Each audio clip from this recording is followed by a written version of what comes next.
Ok, donc deuxième essai pour ce 12e live dédié à la PMA au Portugal. Donc on va essayer de se connecter avec Vladimiro. Euh, ok.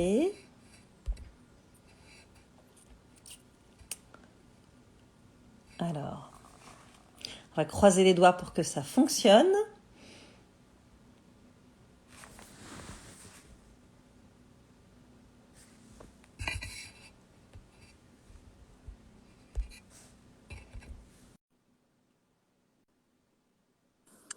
Ah, Ah, finalement. voilà. Bon, Bon, ça y super. est. Ne jamais désespérer quand on fait un live Instagram, parce que Oui, ça finit toujours par marcher un jour en fait. oui. En effet, c'est un peu bizarre parce que j'ai fait un live, sauf erreur, le jeudi et ça a fonctionné. Bon. Bon, ok. Bon, en tout cas, merci beaucoup d'être là, Vladimiro. Merci de m'accorder du temps ce soir. Je sais que tu as des journées extrêmement chargées parce que les demandes de parcours de PMA explosent littéralement au Portugal et chez Ferticentro.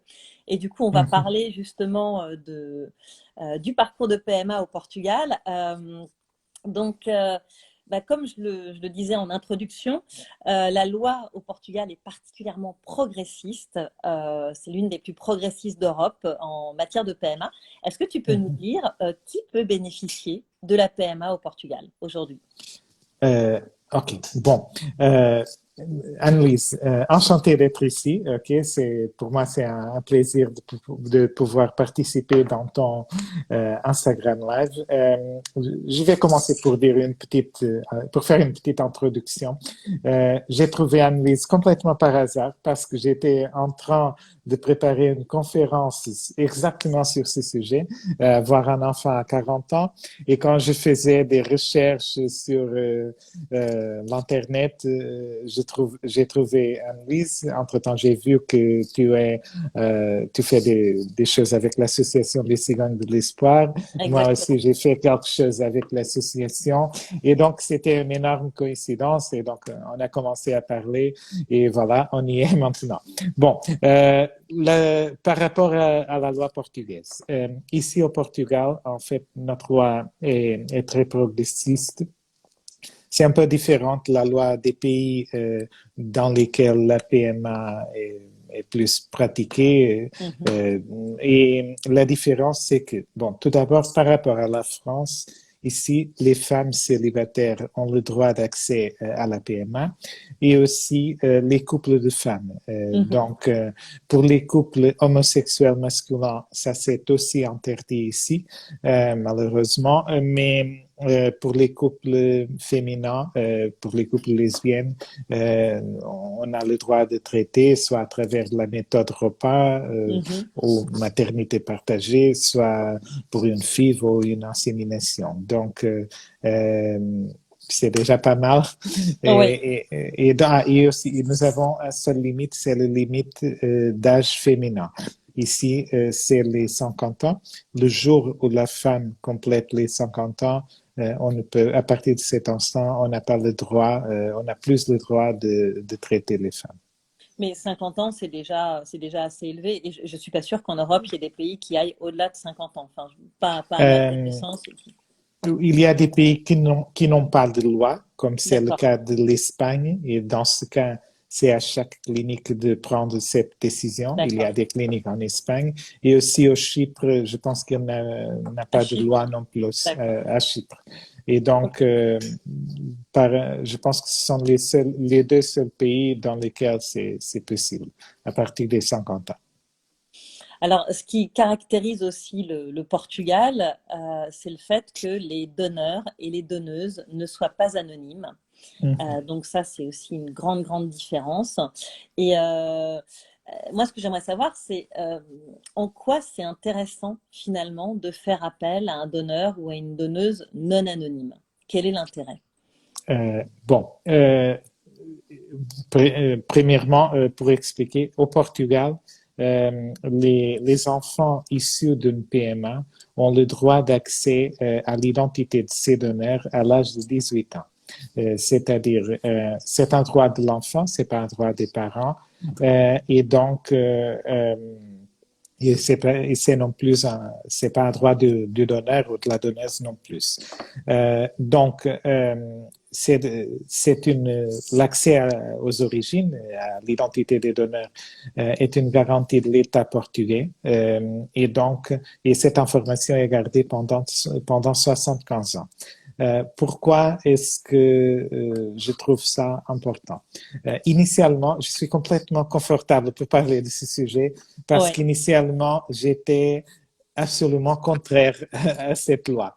Okay? Quand cette loi a été mise en place d'un jour à l'autre, le 24 avril 2018, c'était suite à une décision de la Cour constitutionnelle et donc les cliniques de PMA, les médecins, les biologistes, tout le monde, nous étions tous contraires à cette loi parce que nous étions très concernés que d'avoir le même problème qui s'est passé en Angleterre, par exemple, quand avec l'application de cette loi, ils ont perdu presque tous les donneurs.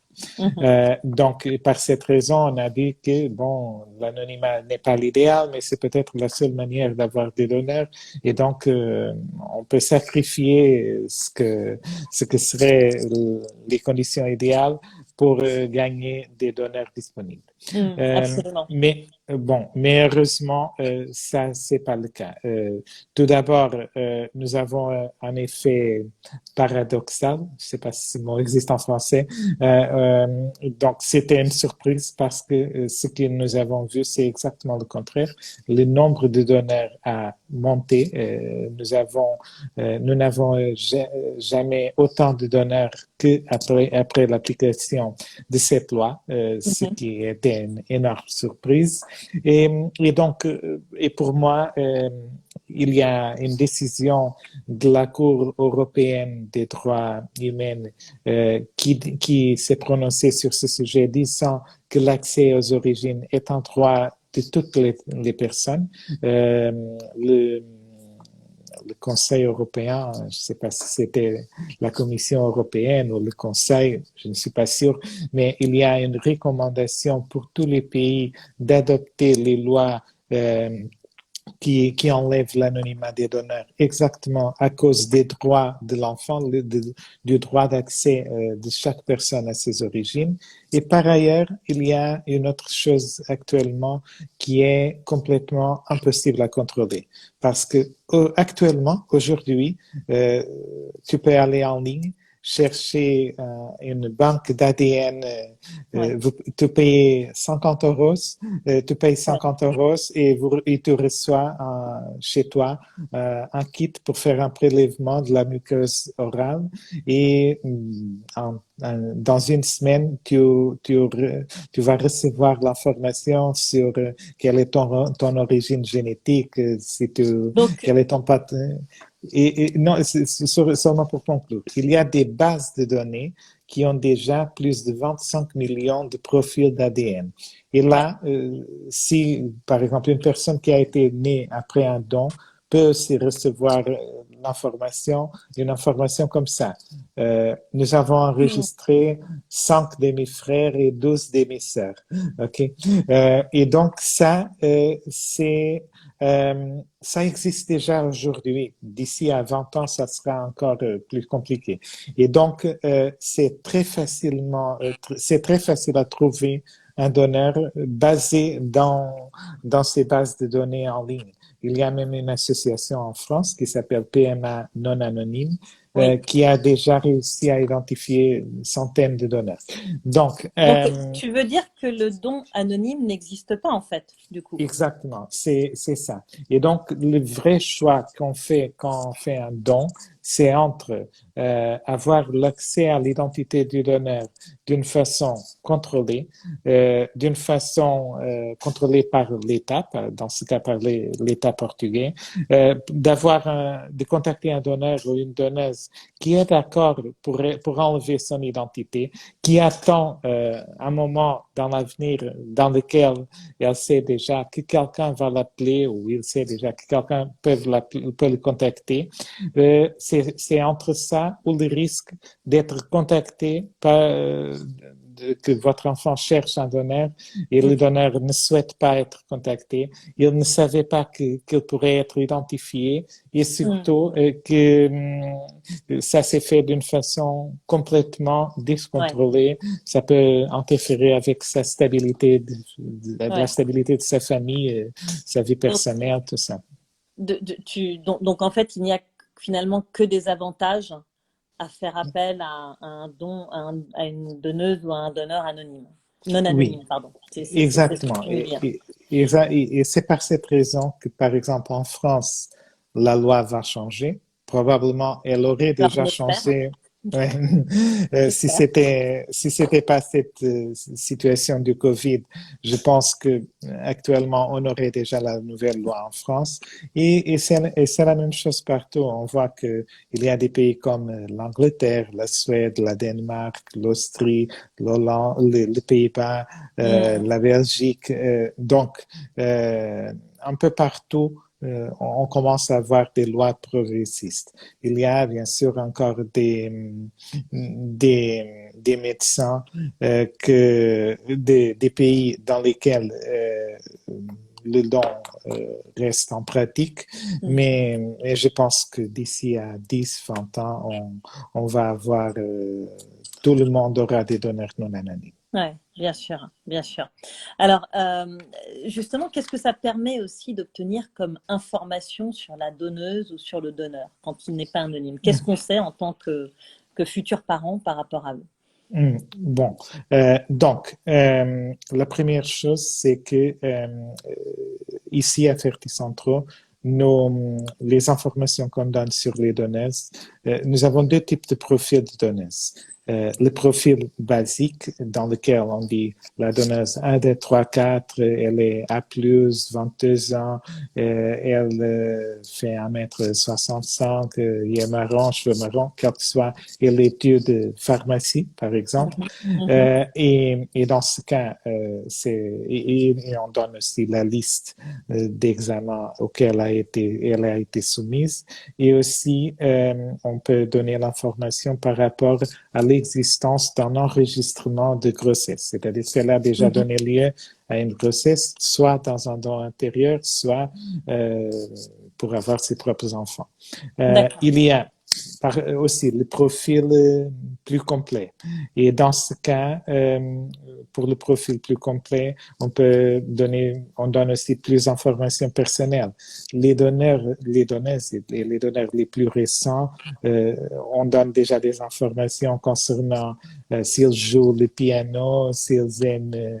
Ça va jusque-là. C'est presque un CV. On a presque un CV dans certains cas, c'est ça? Oui, c'est presque ça, parce que c'est pas. On trouve que il est très important que les enfants, que les familles sont en paix avec le choix du donneur ou de la donneuse. Et donc, je pense que c'est plus rassurant de connaître un peu de la personnalité de la personne qui leur a aidé à devenir parent, avancer avec son traitement, c'est un peu pour humaniser les donneurs. Parce que dans le temps au passé, dans le temps de l'anonymat, on n'avait pas le droit de dire rien. Et donc, c'était la donneuse n'était pas une personne, c'était un peu... Oui, voilà. Il y avait beaucoup le culte du secret autour de oui, exactement. Et voilà, aujourd'hui les choses changent et d'ailleurs tous les psys s'accordent pour dire qu'il ne faut surtout pas entretenir le secret, mais plutôt dire les choses. Et du coup, le cheminement vers le don non anonyme est un peu dans le même esprit. Alors, comment est-ce qu'on sélectionne ces donneuses? Alors, nous avons on a plusieurs critères. Okay?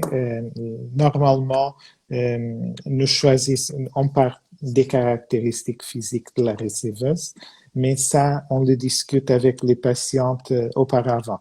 C'est-à-dire, on va, admettons que tu es la patiente, je vais pas choisir une donneuse noire Mm. pour toi. Ouais, bien sûr, bien sûr. Donc, c'est bien sûr, si tu me dis, mais Vladimiro, je veux absolument que la donneuse soit noire. Au Portugal, la loi va un peu dans le sens contraire, c'est-à-dire on n'a pas le droit de faire une discrimination de quelqu'un par Mm. rapport au fait qu'elle peut être donneuse. Donc, on peut te donner une donneuse noire. OK? Ouais. Si tu es d'accord, si tu es en paix avec la Mm. sélection, Mm. c'est possible.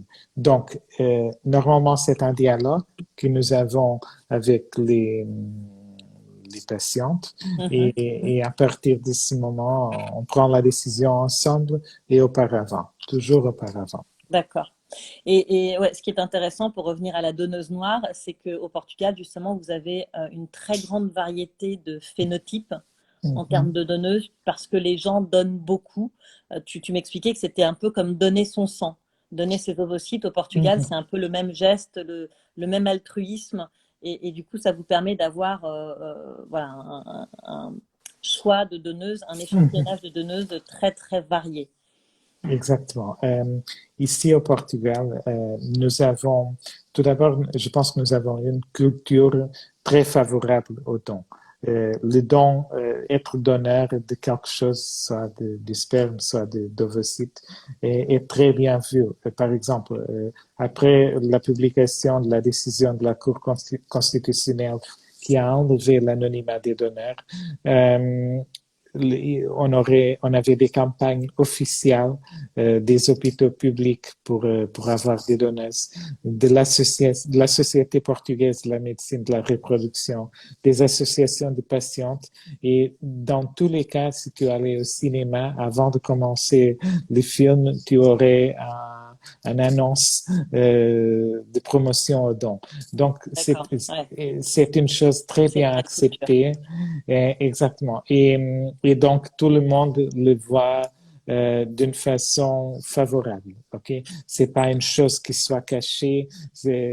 Ici, les personnes sont fières d'être donneurs ou donneuses. OK? D'accord. Alors, j'ai une petite question Mm. d'une auditrice Mhm. qui demandait si on avait la photo de la donneuse. Mais je crois que non, c'est une des rares choses Non. qu'on n'a pas sur la donneuse. L'idée est de ne pas trop personnifier cette donneuse. Non, c'est parce que l'accès à l'identité est un droit de l'enfant. C'est pas un droit des parents. D'accord. OK? Donc, et ce que la loi dit, c'est que nous ne sommes pas autorisés à partager des informations identifiantes. OK? Mhm. Donc, bien sûr, il faut faire les choses avec toute transparence parce que d'ici à 18 ans, l'accès à l'identité de la donneuse va être possible, mais surtout, il faut, mais en même temps, on peut pas, parce que si on partage une photo, cette personne pourra être identifiée avec une Mhm. photo. Mhm. Même, tu peux chercher en ligne une photo sur Google et tu peux trouver le Mhm. nom de cette personne basé seulement dans sa photo. Donc, par cette raison, nous ne sommes pas autorisés à partager des photos. Pour le reste, oui, les autres informations non identifiantes, on peut les donner et voilà. Tout est D'accord. vérifiable, mais pas pour l'instant, seulement dans l'avenir. D'accord. OK. Alors, du côté des donneurs, vous possédez des banques de sperme au Portugal. Mhm, Si on a choisi un donneur au Danemark, par exemple, qui est quand même le grand pourvoyeur de donneurs en Europe, mhm. on peut faire transférer les paillettes de ce donneur au Portugal. Est-ce qu'il y a un coût associé à ce transfert? Euh, oui, on peut faire le transfert à Ferticentro. Nous travaillons avec Cryos au European Sperm Bank. Et donc, et la seule restriction, c'est que on ne peut commander que des donneurs non anonymes. ok, Oui, à bien sûr. cause de notre loi. Donc, on peut choisir en ligne le donneur idéal pour chaque patiente et les coûts sont très variables. Si tu vas en ligne au site de Cryos ou European Sperm Bank, les frais associés à chaque paillette sont disponibles en ligne. Et ça change. Il y a des donneurs qui ont un coût de 300-400 euros. Il y a même des donneurs qui ont un coût de 2000 euros. Ok, ça D'accord. change. Ça dépend du nombre de paillettes disponibles, du type de tests qui sont faits aux donneurs et donc, bien sûr, du type d'information disponible. Ça change vraiment beaucoup. Mais, mais oui, dans notre clinique, nous travaillons avec ces deux banques de sperme et qui travaillent très bien. On travaille Ok, avec eux depuis longtemps. ok. Alors, on va parler un peu plus des protocoles et notamment des protocoles qui sont intéressants pour les quadras. Euh, Est-ce que le don d'ovocytes est l'option idéale à 43 ans? Parce qu'on entend souvent parler de cet âge un peu comme, comme d'un âge charnière. Est-ce qu'il vaut mieux se résoudre tout de suite à faire un don d'ovocytes ou essayer avec ses propres ovocytes? Euh, oui, normalement, on dit toujours ça. Normalement, notre première stratégie pour toutes les patientes, c'est essayer de faire le traitement avec les ovocytes de la femme. Okay? Personne sort de sa maison ou personne se lance en ligne et décide, bon, je souhaite avoir un enfant avec les ovocytes d'une autre personne. C'est pas comme ça. Tout le monde souhaite avoir un enfant avec ses propres ovocytes, ses propres spermatozoïdes. C'est normal, c'est la nature humaine. Mm, mm, Bien sûr, quand ça n'est pas possible, on fait recours aux dons. Euh, il y a un âge à partir de laquelle la probabilité d'avoir un enfant naturellement va diminuer d'une façon euh, peut-être irréversible et très fort. Normalement, à partir des 42 ans, on dit que les chances sont inférieures à 10%. Les chances d'avoir un enfant avec ses propres ovocytes. Et donc, c'est à partir de cet âge qu'on commence à parler du don d'ovocytes. Mais mm. ensuite, c'est toujours un dialogue entre les médecins, la clinique et les patientes. Il y a des patientes qui nous demandent, qui nous disent, bon, moi, je vais aller au bout, je souhaite aller au bout, je souhaite faire 2, 3, si nécessaire, 4, 5 stimulations ovariennes pour accumuler des ovocytes, pour féconder les ovocytes, créer autant d'embryons que possible, faire peut-être l'IPGTA, le diagnostic Mm. préimplantatoire, pour vérifier si les embryons ne sont pas porteurs de trisomie ou d'autres types d'altérations chromosomiques et faire le transfert seulement des embryons qui sont viables. Il y a une autre alternative, c'est qu'on peut par exemple faire une tentative et ensuite, si ça ne marche pas, recourir au don d'ovocytes.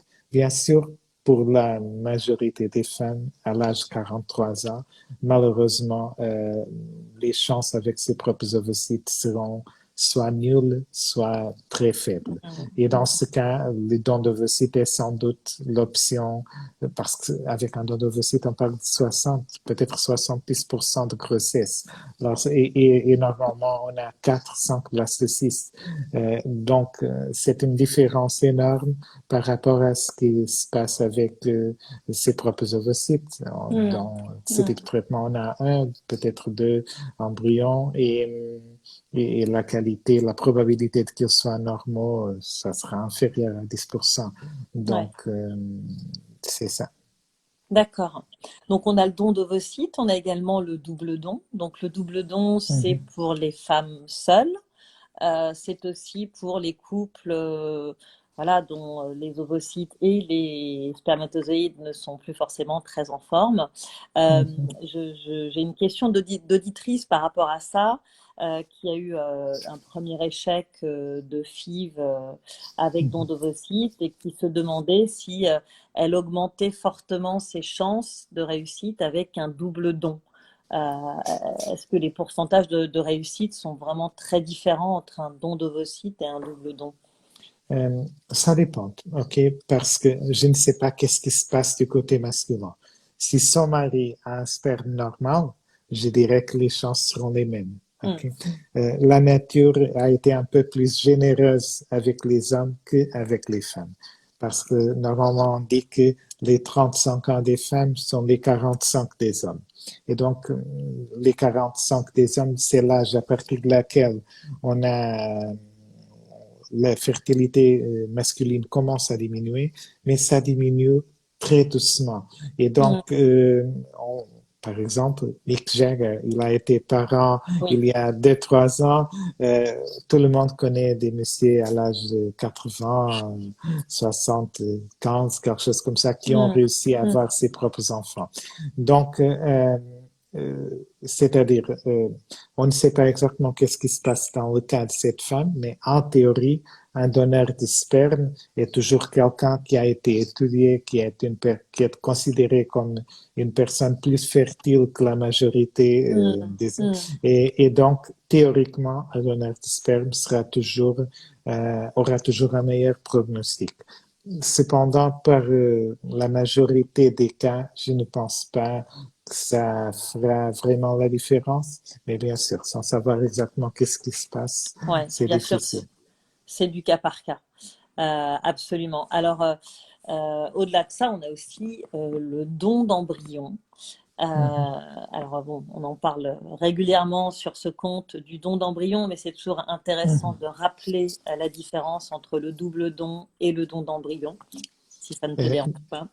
Non, non, non, pas du tout. Alors, le don d'embryon, on appelle don d'embryon au cas dans lesquels un couple ou une femme seule ou un couple de femmes donne les embryons surnuméraires, c'est-à-dire les embryons qu'ils ne vont pas utiliser pour des autres patientes. Dans ce cas, normalement, ce sont jamais les premiers choix, sauf dans les cas de divorce ou s'il y a quelque chose qui est arrivé qui a empêché le traitement, soit un problème de santé, ça arrive malheureusement de temps en temps, mais je dirais que plus de 90% de ces embryons, ce sont des embryons surnuméraires, des patientes qui ont déjà le nombre d'enfants qu'ils souhaitent et que ne souhaitent pas que ces embryons soient détruits. Et dans ce cas, les embryons sont donnés à des autres patientes. On n'a pas beaucoup d'embryons donnés. Au Portugal, il faut que les embryons restent congelés pendant un minimum de 3 ans pour qu'ils puissent être donnés. Et donc, actuellement, nous sommes au 20 octobre 2020. Donc, les embryons les plus récents ont été congelés le 20 octobre 2017. OK. Donc, on n'a pas on n'a pas un nombre énorme d'embryons pour donner, mais on a quand même beaucoup et nous avons quelques centaines de traitements par cette méthode toutes les années. D'accord, d'accord. Et du coup, les taux de réussite avec le don d'embryon sont sensiblement inférieurs aux taux de réussite avec le don d'ovocytes ou le double don? En théorie, oui, parce que avec le don d'embryon, nous avons bien sûr des cas des embryons donnés suite à un don d'ovocyte, mais nous avons aussi des embryons donnés par des couples qui souffrent d'infertilité. Et donc, le prognostic va être différent. Par ailleurs, comme habituellement, nous essayons de faire le transfert des meilleurs embryons et de garder les embryons de pire prognostic pour la fin, en principe, le don d'embryon inclut les embryons qui sont des deuxièmes, des troisièmes, des quatrièmes choix. Donc, par cette raison, en théorie, le prognostic va être pire. En même temps, il y a aussi une différence parce que quand on fait un double don, on a une donneuse dédiée, quelqu'un qui a fait une stimulation pour ce traitement, et tous ces ovocytes ont été fécondés avec le sperme d'un donneur. Et dans ce cas, statistiquement, on va avoir 4, peut-être 5 embryons de bonne qualité, des blastocystes. Ça nous donne donc beaucoup de chance. Au Portugal, le don d'embryon est pratiqué embryon par embryon. Donc, on peut on ne peut faire le transfert de deux embryons en même temps, sauf s'ils sont congelés ensemble, ce qui est très rare. Donc, D'accord. nous congelons les embryons individuellement. Il y a plusieurs. Les embryons plus anciens sont peut-être congelés deux par deux. Hmm. Euh, mais sauf dans ces situations très rares, on n'a qu'un seul embryon à la fois. Donc aussi par cette raison, ça fera diminuer la chance globale du traitement. D'accord. Alors, en amont de ce live, j'ai aussi eu des questions sur les tarifs. Alors, bon, les tarifs, on les retrouve sur le site de la clinique Ferticentro. Est-ce que tu peux nous donner une idée, une fourchette pour les trois protocoles, don d'ovocytes, double don et don d'embryon, pardon. Oui, bien sûr. Bon, tout d'abord, Et une FIV classique aussi, parce qu'il y a quand même des quadras qui tentent la FIV classique. bon, c'est ça. Donc, pour commencer, comme vous êtes en France, je pense que la majorité des personnes qui est actuellement là avec nous est en France. Nous avons un protocole avec l'association Les Cigognes de l'Espoir. C'est un protocole qui est très favorable, qui donne des conditions spéciales pardon, pour les patientes qui sont membres de cette association. Et donc, les tarifs sont beaucoup plus bénéfiques. Donc, en bref, la FIF classique a un coût pour les membres des cigognes, okay? Je ne parle pas du tarif général. Pour les membres des cigognes, le tarif d'une FIF classique est de 4 250 euros. Pour le don d'ovocytes, c'est de 4 720. Et tu m'as demandé quelque chose de plus. Et le double don? Ah, le double don, il faut ajouter 450 euros, c'est le coût du donneur de sperme s'ils viennent de notre banque de sperme. OK? Donc, ce sont les tarifs pour les membres des cigognes de l'espoir.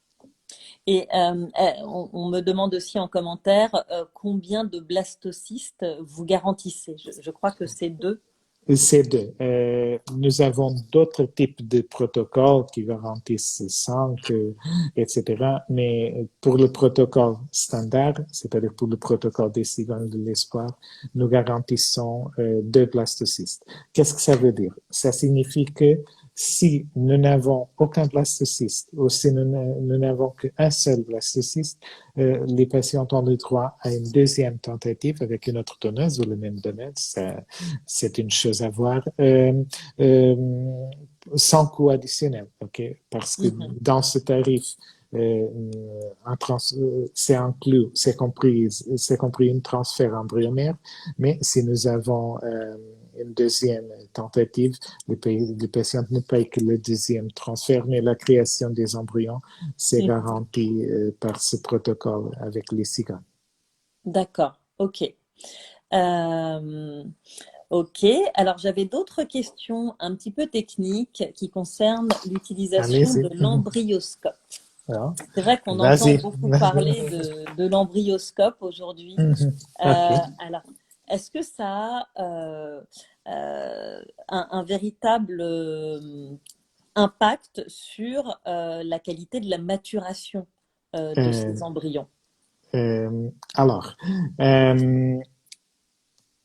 bon, pour commencer, je suis suspect, je sais pas comment le dire en français, mais Non.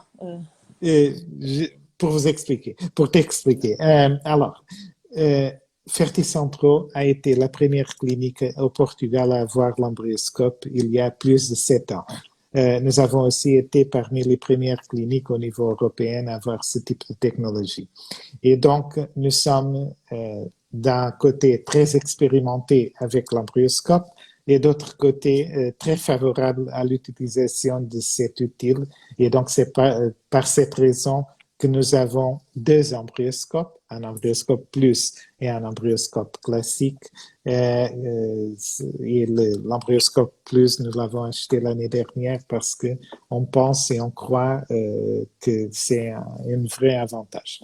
Quelle est donc la différence entre faire les choses à l'embryoscope ou dans une culture traditionnelle?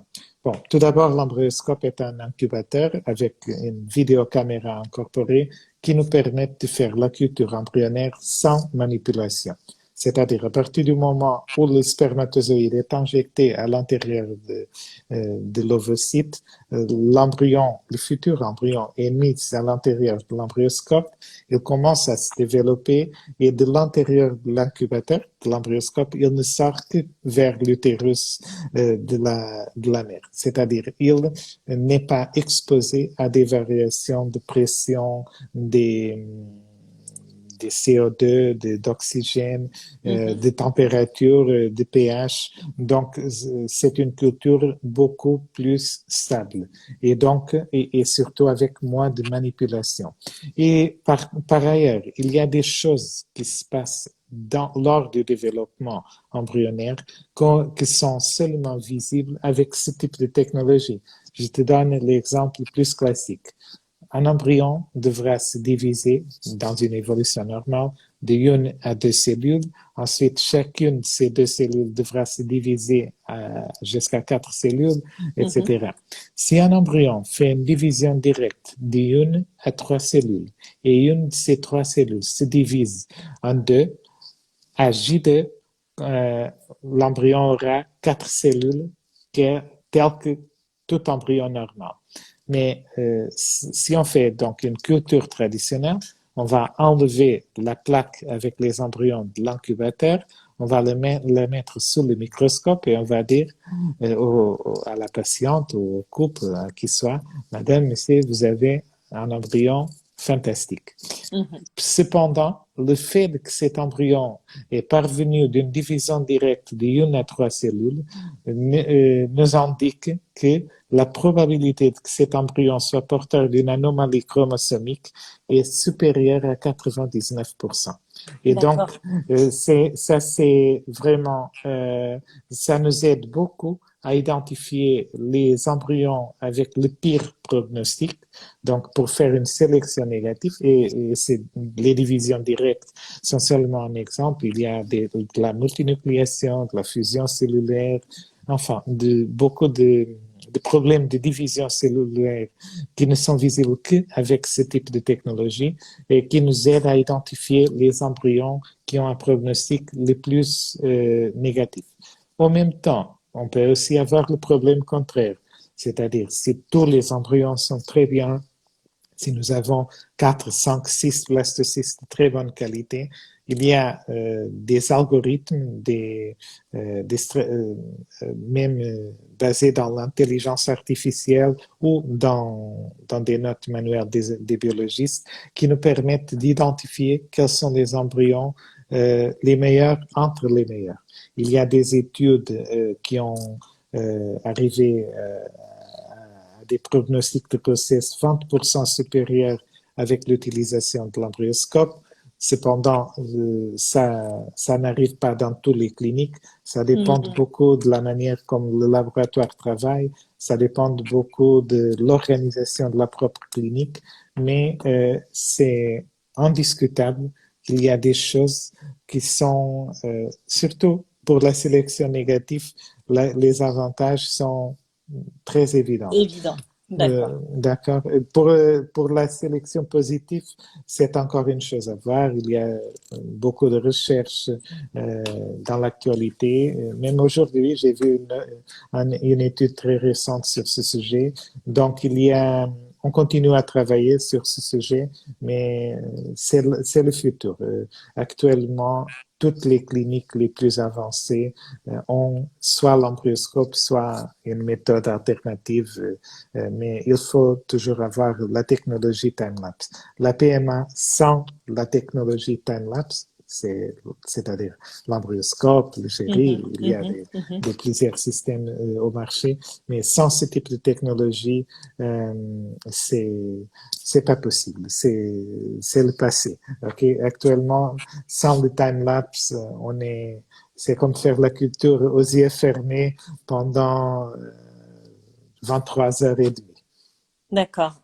Donc, d'où l'intérêt de choisir des cliniques qui sont vraiment équipées des bons outils pour... Oui, c'est indispensable dans l'actualité. Alors, je vois qu'on a pas mal de questions. Donc, Donc, on va passer un peu aux questions et puis on reviendra un peu peut-être sur d'autres points. Mais voilà, alors attends, je vais essayer de les prendre. Hop. ok. Oui, j'ai vu beaucoup de commentaires. Je n'ai pas lu parce que sinon, Non, mais alors, hop, je remonte, je remonte, je remonte. je, je te laisse choisir. Alors, alors, euh, alors, la photo de la donneuse, on avait répondu. Alors, j'ai une autre question de Charoé. Alors, combien d'années sont conservés les dossiers PMA? Quelle est la prescription légale pour consulter le dossier et avoir accès à l'identité de ses origines? Ce sont des questions différentes. Les dossiers PMA sont gardés pendant 75 ans. C'est la loi. L'accès à l'identité de la donneuse ou du donneur est donné à partir de l'âge de 18 ans de l'enfant. Okay? Donc, à partir du moment où, où l'enfant arrive aux 18 ans, il a le droit de demander l'identité des donneurs à l'autorité portugaise de la PMA. Ok. Alors ensuite, peut-on obtenir des informations sur la donneuse et voir des photos d'elle avant de la choisir? Non, bon, ça on a répondu. Avez-vous des donneuses qui proviennent d'autres pays que le Portugal, des ovocytes qui proviennent d'une banque d'ovocytes, par exemple? Par routine, non, parce que la loi au Portugal est très différente de la loi des autres pays. C'est-à-dire, on n'a pas où acheter des ovocytes. Okay? Donc, actuellement, 99% de nos donneuses viennent de nos deux cliniques au Portugal. Il y a une banque d'ovocytes basée en Slovaquie qui s'appelle Ovogen Bank, qui travaille un peu comme Krios. Donc, ils ont des donneuses qui viennent de l'Ukraine et là, et qui sont envoyées à partir de la Slovaquie. Il y a des patientes qui vont en ligne à Ovogen Bank et qui commandent qui nous indiquent quelle est la donneuse qui correspond à ces caractéristiques. Et comme ça, on peut travailler aussi avec les donneuses d'Ovogen Bank. Mais c'est extrêmement rare que ça arrive. Par des raisons légales. Okay? Donc, je dirais que 99% de nos données viennent de nos deux cliniques. Nous avons une banque d'ovocytes et une banque de sperme. Nous envoyons des ovocytes aussi à des autres cliniques au Portugal essentiellement. D'accord. Alors, toujours sur le thème de la donneuse, on nous demande, est-il possible de recourir à une donneuse d'origine scandinave ou d'Europe de l'Est? Oui, ça dépend. Normalement, oui, nous avons des donneuses parce que nous sommes situés à Coimbra. Coimbra est une ville universitaire et donc chez notre population universitaire, nous avons des donneuses qui viennent de beaucoup de nationalités différentes. Nous avons une banque d'ovocytes qui a environ 3000 ovocytes. Nous avons aussi une autre clinique à Porto, c'est une autre ville au Portugal, dans laquelle nous avons, à partir de laquelle nous recevons beaucoup de données aussi. Et donc, et Porto est aussi une ville très universitaire. Donc, nous avons donc vraiment des données de toute origine. Ça inclut bien sûr des données de l'Europe du Nord, de l'Europe de l'Est. Bien sûr, la majorité de nos données sont portugaises, mais nous avons des brésiliennes, des données d'origine africaine, même parfois d'origine asiatique, d'origine, enfin, par exemple, cet après-midi, j'ai proposé une donneuse à un couple. La donneuse était anglaise, mais elle a fait le don ici à Coimbra. Donc, voilà, c'est une question de le vérifier, d'évaluer chaque cas individuellement. Bien sûr. Bien sûr. Alors, sur un autre thème, est-ce qu'un diagnostic préimplantatoire 24 est réalisé avant le transfert? Alors, pas de façon systématique, Il me semble que c'est une option complémentaire, le diagnostic préimplantatoire. Le diagnostic, je pense que le 24, c'est la, c'est l'ancien type de diagnostic préimplantatoire. C'est-à-dire, actuellement, tout, le seul type de diagnostic préimplantatoire que nous utilisons, c'est le séquençage de nouvelle génération. C'est le type le plus avancé qui existe, donc on ne fait pas le diagnostic, on ne fait plus le diagnostic 24. On a arrêté de le faire il y a 4, 5 ans. Ça, c'est une technique ancienne. Donc, on fait l'évaluation des 24 chromosomes, c'est peut-être ça, mais selon la technique de séquençage de nouvelle génération. Bon, on fait beaucoup, ça c'est le PGTA ou le DPI, il y a beaucoup de désignations. Il y a des situations pour lesquelles ça c'est cliniquement indiqué, notamment à partir de l'âge de 39 ans pour les femmes qui ont déjà une histoire de 2 fausses couches minimum ou de 3 tentatives de PMA échouées. Dans ce cas, nous conseillons le DPI ou le PGTA toujours.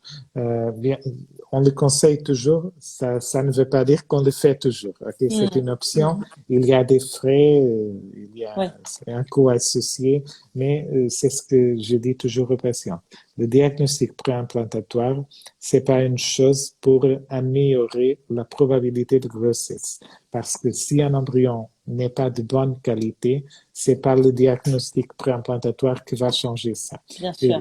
Le DPI ne sert que pour nous donner de l'information, de nous aider dans une prise de décision, de nous aider à cibler où est le problème parce que, par exemple, si une femme arrive ici après avoir échoué 3 tentatives en Espagne, par exemple, ça arrive beaucoup de fois. Et donc, les patients disent souvent, bon, on a transféré 2, 3 blastocystes à chaque fois, au total, 4 soins, mais on n'a jamais arrivé à avoir une grossesse. Si on fait un DPI et les embryons sont viables, dans ce cas, c'est plus probable que le problème soit du côté endomètre, du côté utérin. Et donc, on va proposer à la patiente des tests de réceptivité de l'endomètre, des tests immunitaires, enfin, on va orienter notre recherche, les investigations des causes de l'échec vers les facteurs qui nous semblent plus probables. Bien sûr, si on fait le DPI et les embryons sont tous porteurs d'anomalies, on va dire, bon, madame, probablement, c'est préférable de partir pour un don parce que vous avez une qualité ovocytaire diminuée. Bien sûr, bien sûr. Alors justement, c'est intéressant, c'était ma question suivante concernant l'endomètre, parce que parfois on fait 1, 2, 3 dons d'ovocytes et ça ne fonctionne pas. Du coup, l'idée c'est quoi? C'est d'aller voir un petit peu ce qui se passe du côté de l'endomètre et de l'anidation. J'ai une question notamment par rapport à la biopsie de l'endomètre. Est-ce que c'est quelque chose qu'il est intéressant de pratiquer? Oui, pour certains cas, c'est-à-dire, c'est pas une chose, par exemple, quelques minutes avant de commencer ce live, j'étais au téléphone avec une patiente qui n'a jamais fait une tentative et qui m'a demandé si, à notre avis, elle devrait faire une biopsie de l'endomètre. Je leur ai dit, non, madame, j'espère, pour l'instant, non, et j'espère que ça soit jamais nécessaire pour vous. Pourquoi? Parce que on conseille des biopsies de l'endomètre pour les patientes qui ont au moins 3 tentatives échouées avec des embryons de bonne qualité selon la même stratégie.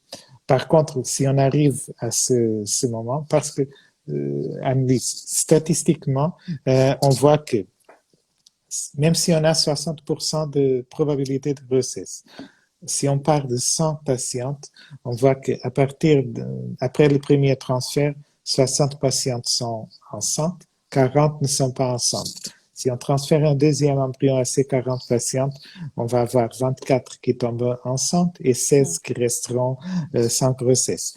après le troisième transfert embryonnaire, on aura 9 autres patientes qui tombent enceintes et 7 qui resteront sans grossesse. C'est-à-dire, la probabilité accumulée, bien sûr, à chaque fois, c'est 60%, donc la statistique est très facile à manipuler. Mais on sait que la probabilité accumulée après 3 transferts embryonnaires, c'est de 93%. C'est énorme, OK? C'est Et énorme. donc, s'il y a quelqu'un qui, après 3 tentatives, n'a pas réussi, 3 tentatives avec le transfert de blastocystes de bonne qualité. Les embryons ne sont pas tous la même chose.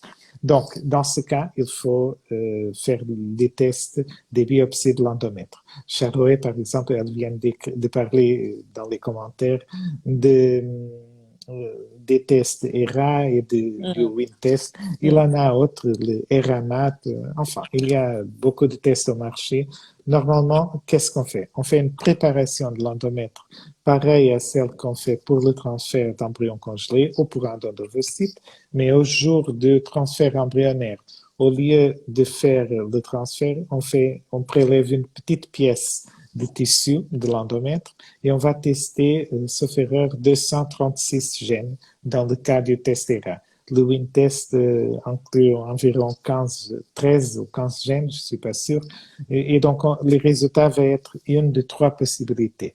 Endomètre réceptif, endomètre pré-réceptif ou endomètre post-réceptif. Pourquoi?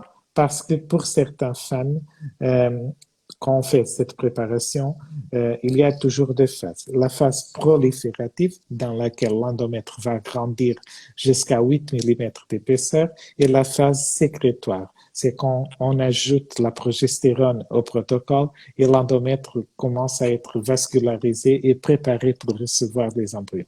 Et on sait qu'après 5 jours d'exposition à la progestérone, l'endomètre va être préparé pour recevoir des embryons à J5.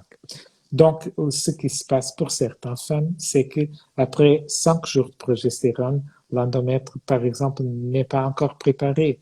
Il est encore à J4 ou à J3 ou à J7. Donc, il faut, par exemple, faire le transfert d'un embryon à J5 pour un endomètre à J5 ou pour un endomètre qui soit pour un endomètre qui soit préparé pour recevoir un embryon à J5. Et donc, le principe derrière les deux tests, le WinTest et le test ERA, sont les mêmes. C'est de faire le transfert d'un endomètre, d'un embryon pour un endomètre qui soit préparé pour le recevoir. Il y a aussi des tests immunitaires. Par exemple, le MatriceLab, en France, c'est très connu, beaucoup de patients le font, mais ce type de test ne concerne pas la réceptivité de l'endomètre, il concerne essentiellement l'environnement immunitaire au niveau de l'endomètre.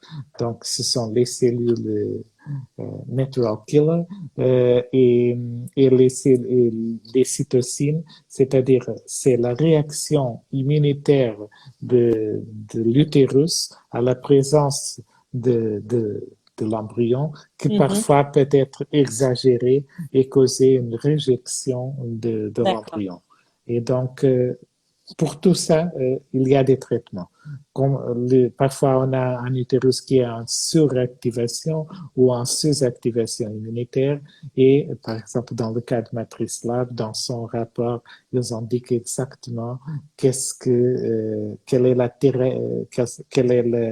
thérapie qui devra être faite dans le cas de chaque femme. Donc, ce sont des choses qu'on garde pour les cas avec un prognostic pire, qui ont déjà une histoire d'échec. Mais voilà, il y a des études qui indiquent que dans les deux cas, ça va améliorer beaucoup les chances d'implantation. D'accord. Surtout si on trouve quelque chose. Si les résultats sont normaux, il faut continuer à chercher parce que c'était pas ça l'explication. Parfois, c'est l'embryon. Okay. Bien sûr. Ouais, il y a beaucoup de paramètres et beaucoup de critères. Alors, je vois que l'heure tourne. On arrive bientôt, là, dans quelques minutes, on est au bout du live et je voudrais éviter que Instagram nous coupe brutalement la vidéo. Donc, il y a encore des questions, je vois, en suspens. Alors, on va pas pouvoir répondre à tout, mais sachez que j'ai aussi fait une interview, j'ai fait un podcast avec Vladimiro, on a abordé beaucoup de choses et qu'il sera en ligne d'ici voilà, quelques semaines. Donc, on va peut-être conclure sur le fait que donc Ferticentro propose des rendez-vous Skype gratuits, c'est ça. Oui. On peut t'appeler, on peut appeler la clinique. On a un rendez-vous avec une coordinatrice pour exposer son problème et pour voir si voilà ce qu'il est possible de faire et quel est le protocole, quel serait le protocole adapté à Bien notre sûr. cas. Exactement. On le fait beaucoup de fois.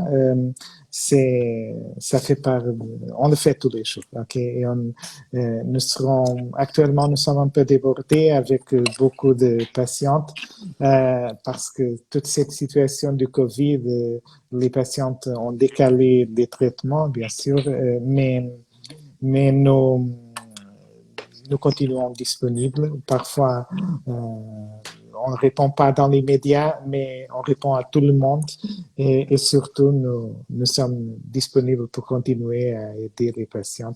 Vous pouvez nous contacter par notre site, par notre Instagram et nous aurons tout plaisir de répondre à tout le monde. Ok, écoute, merci beaucoup Vladimiro, c'était très dense, très riche en informations. Je vous remercie aussi à toutes d'avoir assisté à ce live. Avant de vous quitter, je vous invite à écouter le podcast Avoir un enfant à 40 ans, si vous ne le connaissez pas encore. Vous y trouverez des témoignages de Quadra, de parents, des conseils d'experts. Également. Donc voilà, n'hésitez pas à visiter le site www.avoirurenfanta40ans.fr et je vous dis à très vite pour un prochain live dont je ne connais pas encore la thématique, mais qui sera, je l'espère, tout aussi passionnant que celui-ci. Merci infiniment, Vladimiro, de m'avoir Merci aussi. voilà, nous avoir consacré une bonne partie de ta soirée. Et puis, bien, voilà, n'hésitez pas à aller faire un tour sur le site de Ferticentro. C'est voilà, vous trouverez tous les tarifs, toutes les infos et à prendre rendez-vous avec la clinique. Voilà. Voilà, Bon, je vous dis à très enchanté, vite. Anne-Lise. Merci. À À bientôt. très vite. Merci. Et À voilà. très vite. À bientôt. Merci à tout À le monde de bientôt. nous avoir écoutés. À bientôt. Au revoir. Bonne fin de soirée à tous. Au revoir. Au revoir.